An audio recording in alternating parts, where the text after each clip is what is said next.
السلام علیکم ورحمۃ اللہ وبرکاتہ۔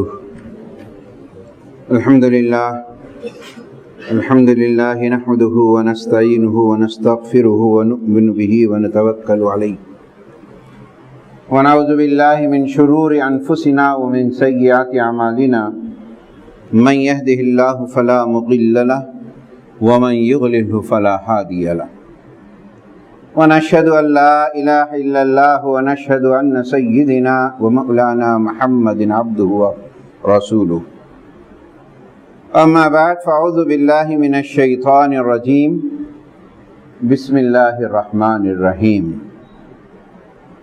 والذين يصدقون بيوم الدين والذين هم من عذاب ربهم مشفقون ان عذاب ربهم غیر مأمون صدق اللہ العلی العظیم۔ برادران اسلام، محترم بزرگوں، دوستو اور عزیز نوجوانوں اور طلباء، قوم کی امیدیں، قوم کے معیار اور بہت ساری ذمہ داریاں اللہ نے نوجوانوں کے اوپر رکھی۔ آج کا خطبہ نوجوانوں کے لیے ہے، طلباء کے لیے ہے، جو ہمارا ایک حصہ ہے،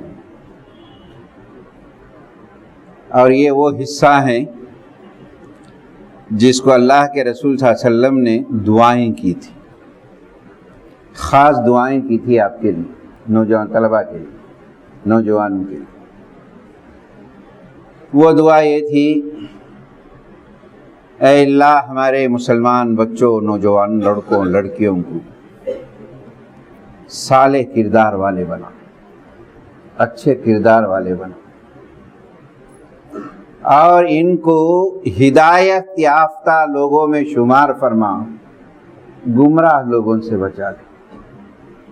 ذرا غور سے سنیے میرے دوستو، بعض تقریریں جذباتی ہوتی ہیں، بعض موقع محل کے لحاظ سے ہوتی ہیں، بعض عنوانات ذرا سنجیدہ ہوتے ہیں، تھنکنگ، غور فکر کرنے کے لیے ہوتی ہے، ایک درد بھرا پیغام بھی ہوتا ہے۔ کتنی اہم ترین دعا: اے اللہ ان نوجوانوں کو ہدایت یافتہ بناؤ اور گمراہ لوگوں سے بچا لے۔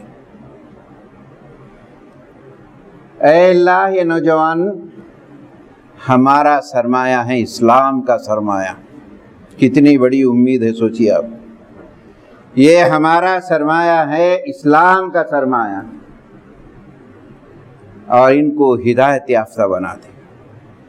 ایک دعا ہے حضور کی، مشہور دعا ہے، آپ بار بار سنے ہوں۔ ہم سب سے پہلے یہ سوچیں کہ ہم ہے کیا، ہم کو اللہ نے کیا خطاب دیا۔ یقینی بات ہے کہ ہر آدمی سے پوچھا جائے، ہر نوجوان سے پوچھا جائے، مسلمان سے پوچھا جائے، وہ کہے گا کہ ہم مسلمان ہیں، ہم مسلم ہیں۔ اور مسلمان ہونے کے ناطے ہم اپنے آپ کو کیا سمجھا ہے، اور کیا اسلام کس مسلمان کو کہتا ہے، اسلام کے معنی کیا ہے؟ کیا ہم ایسے گھرانے میں پیدا ہوئے، ہمارے ماں باپ مسلمان ہیں، ماں مسلمان ہے، باپ مسلمان ہے، ننیال ددیال مسلمان ہیں، ہم بھی نام مسلمان رکھ لیے، اور ان کا دیکھا دیکھی کچھ پریکٹیکل عمل کرنے لگے، نماز وقت آیا تو پڑھ لیے، سر پہ ٹوپی لگا لیے، کچھ چیزیں کر لیے رسمی طریقے سے، اور ہم یہ کہنے لگے ہم مسلمان، اپنے آپ کو سمجھنے لگے مسلمان۔ لیکن قرآن اور اللہ کے نگاہ میں مسلمان کیا ہیں، وہ بننے کی فکر ہونی چاہیے ہم کو۔ ہم اپنے آپ کو کہہ لینے سے کچھ نہیں ہوگا، اللہ کی نگاہ میں آپ سچے مسلمان بنیں، اسلام جس طریقے سے مسلمان چاہتا ہے وہ مسلمان بنے، تب آپ کی دنیا بھی کامیاب ہے، آخرت بھی کامیاب ہے۔ اگر یہ کانسیپٹ نہیں ہے آپ کا، آپ کی سوچ، آپ کی سمجھ کچھ اور ہے، نام تو مسلمان کے ہیں، کرتوت تو کچھ اور ہیں۔ اقبال نے ایک بات اچھی کہی تھی، وضع میں نصارہ تو تمدن میں ہنود، یہ مسلمان ہیں جنہیں دیکھ کے شرمائے یہود۔ آپ کو میری باتیں کڑوی لگیں گی میرے دوستو، لیکن حقیقت ہے جو آپ کو سامنے پیش کر رہا ہوں۔ مسلمان ہے تو کیوں ہیں؟ ہمارا لحلیہ، ہمارا لباس، ہمارا بیہیویئر، ہمارے کرتوت، ہمارا کردار، اور پھر آپ یہ دعویٰ کرتے ہیں کہ اسلام کو پھیلانے کی ہماری بڑی ذمہ داری ہے۔ کیا اسلام کس سے پہنچاؤ، کیسے پہنچاؤ؟ کردار سے پہنچا، اخلاق سے پہنچا۔ آپ کو دیکھ کر اسلام پہنچتا ہے، آپ کو دیکھ کر اسلام سے لوگ دور نہ ہو جائیں، آپ سے بدک نہ جائیں۔ آپ حدیثیں پڑھیے خدا کے لیے، ایک فارمالٹی، ہم مسلمان ہیں، ہم کچھ کر لے رہے ہیں، کچھ اس میں یہ کر لے رہے ہیں، نہیں ہے۔ اسلام کیا چاہتا ہے؟ رسول اللہ صلی اللہ علیہ وسلم سے سوال کیا گیا، یہ حدیث نوٹ میں لیجئے آپ، مسلمان کس کو کہتے ہیں؟ مسلمان ہوئے کون نہیں؟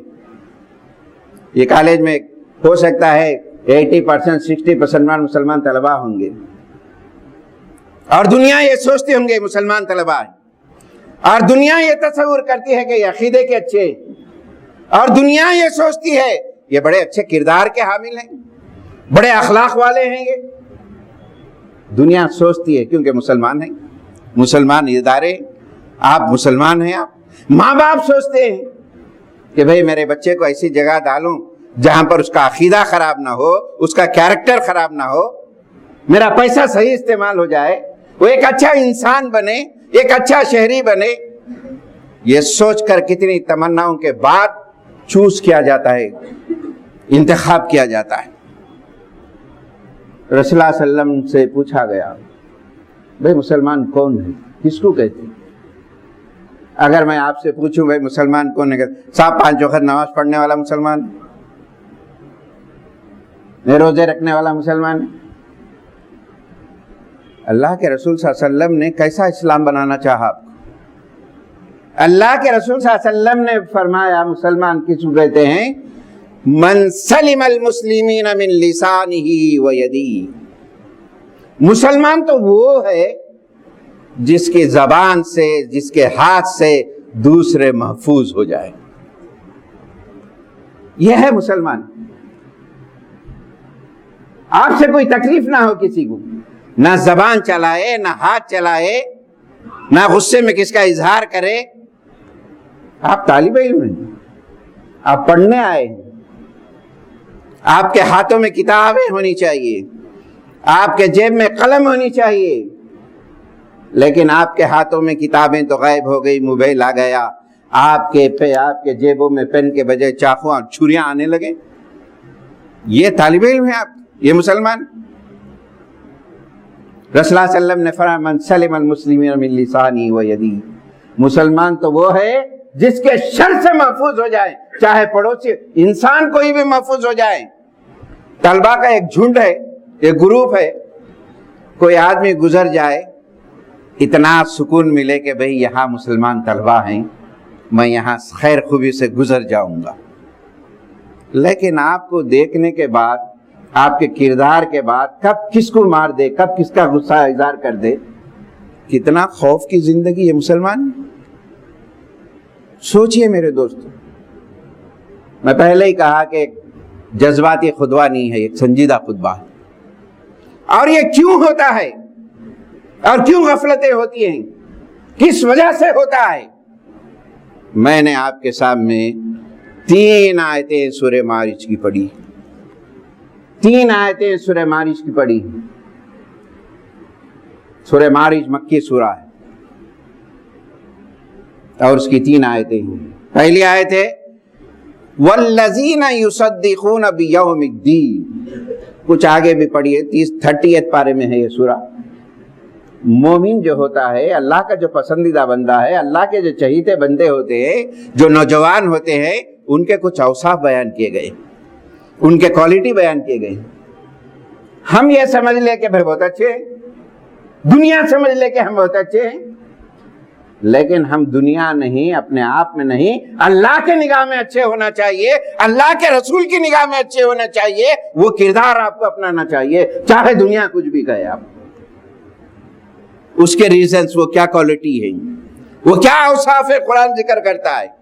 4-5 اوصاف ذکر کرنے کے بعد یہ ایک بڑا اہم ترین وصف، ایک بہت بڑی اہم ترین کوالٹی، کیفیت مومن کی. اگر سچے مسلمان ہیں، آپ اپنے آپ کو مسلمان سمجھتے ہیں، اگر آپ مومن سمجھتے ہیں، کیا چیز آپ کے اندر آنی چاہیے جو سوسائٹی اور سماج میں آپ کی جو ہے مقام ہو، مرتبہ ہو اللہ کی نگاہ میں؟ ایک صفت کا ذکر کر رہا ہوں، اسی میں سے ایک صفت کا. وہ صفت یہ ہے والذین یصدقون بیوم الدین، یہ قیامت کے دن کو یقین کرتے، قیامت کے دن کا یہ یقین کرتے ہیں کہ میں مر جاؤں گا، مرنے کے بعد جاؤں گا اللہ کے پاس، اور جاؤں گا تو یہاں جو کیا ہوں وہ مجھے حساب دینا پڑے گا. یہ یقین کی کیفیت جس کے اندر ہوتی ہے اس کے اعمال سدھر جاتے ہیں. یہ آخرت کا تصور، قیامت کا ڈر، اللہ کے سامنے حاضر ہونے کا جو کیفیت نہیں ہوتی ہے، وہ بہت ساری برائیوں میں چلے جاتا ہے. قرآن یہاں کہتا ہے تصدیق کرتے ہیں قیامت کے دن، اے اللہ مجھے جانا ہے اللہ کے، میں کسی کی زبان سے، کسی کی ہاتھ سے کسی کو حج پہنچاؤں. یہ نہیں ہے کہ میں بچ جاؤں یہاں پر، میں طاقت کے اعتبار سے یا جو ہے اپنی قابلیت کے اعتبار سے ظلم پہنچاؤں، میں بچ جاؤں قیامت کے پاس. نہیں، آپ یقین کرنا پڑے گا یہاں جو آپ کر رہے ہیں، اس وقت پر جو کر رہے ہیں، اس جگہ جو کر رہے ہیں، جس درخت کے سائے کے نیچے کر رہے ہیں، جس پتھر پر بیٹھ کر آپ کام کر رہے ہیں، یہ تمام چیزیں آپ کے خلاف گواہی دیں گی اور اللہ کے پاس جواب دینا پڑے گا. یہ کیفیت اگر ہے، اعمال درست جاتے. آج یہ کیفیت پیدا کی، اللہ کا ڈر. قیامت کے دن ہم موت آئے گی ہماری، کس وقت مریں گے، کیسے مریں گے، کوئی نہیں بتا سکتا. انسان پوری زندگی کوشش کرتا ہے ایک اچھی موت واقع ہو جائے، ایک مسلمان کے حیثیت سے مر جائے، اور جب میں مر جاؤں لوگ کہے کیا اچھا بچہ تھا، کیا اچھا نوجوان تھا. جب بھی گزرتے تھے تو اس کے اخلاق معلوم ہوتے تھے، کسی کو تکلیف نہیں پہنچتا تھا. موت اس کی جس کا زمانہ کرے افسوس. یوں تو دنیا میں سبھی آئے ہیں مرنے کے لیے. یہ پہلی چیز ہے جو قرآن کہتا ہے. یہ چیز پیدا کریں، آخرت کا ڈر پیدا کریں، خوف خدا پیدا کریں. قرآن کا ایک بڑا اہم ترین موضوع یہی ہے. قرآن یہی بتانا چاہتا ہے. اللہ کے رسول صلی اللہ علیہ وسلم نے صحابہ کو یہ کیفیت دی جس کے بعد ان کے اندر ریولیشن آیا. آج یہ کیفیت نہیں ہمارے. الذین یصدقون بیوم الدین. پھر دوسری کیفیت کیا ہے؟ والذین هم من عذاب ربهم مشفقون. ہر وقت ڈرے رہتے ہیں اللہ کا عذاب میرے پر کیا آئے گا، اللہ پوچھیں گا، انتقام لیں گے، اور انتقام لینے کے بعد میرا حال کیا ہوگا. یہ آدمی سمجھا کہ میں بڑا نیک ہوں، بڑا اچھا ہوں، بڑا سوشل ورک کر رہا ہوں اور جو ہے بہت نیکیاں کما رہا ہوں، جنت میں چل جاؤں گا. نبی کریم صلی اللہ علیہ وسلم کی وہ مشہور حدیث آپ سے لیا، مفلس کی حدیث بار بار میں نے ذکر کیا ہے. آپ نمازیں، روزے، نیکیاں کو سمیٹ کر لائیں گے، جنت میں داخلے کے قریب بھی ہوں گے، لیکن آپ کو ایک فریاد کرتے ہوئے آئے گا اللہ سے، اللہ تو فیصلہ کر، میرا ساتھی تھا، میرے ساتھ پڑھتا تھا، میری کلاس میں تھا، لیکن اس نے مجھے زخم پہنچایا، مجھے ہاتھ اٹھایا ہے، میرے پہ ظلم کیا ہے، میں برداشت نہیں. آج تو میرا فیصلہ کر. اس کی نیکیاں اس میں تقسیم کر دی جائیں گے. نہیں معلوم کتنے لوگ آئیں گے فریادی بن کر، اس کی ساری نیکیاں تقسیم کر دی جائیں گی. آخر کواس کے پاس کوئی نیکیاں نہیں ہوں گی، وہ جہنم رسید ہو جائے. یہ ایک اللہ کا ڈر. وہ ڈرتے رہتے ہیں میں جو کرا ہوں یہ بچوں گا نہیں. اللہ کی سزا کیا ہے؟ کس کو کہتے ہیں اللہ کی سزا؟ یہ دنیا کی سزا کچھ اہمیت کی حامل نہیں ہے.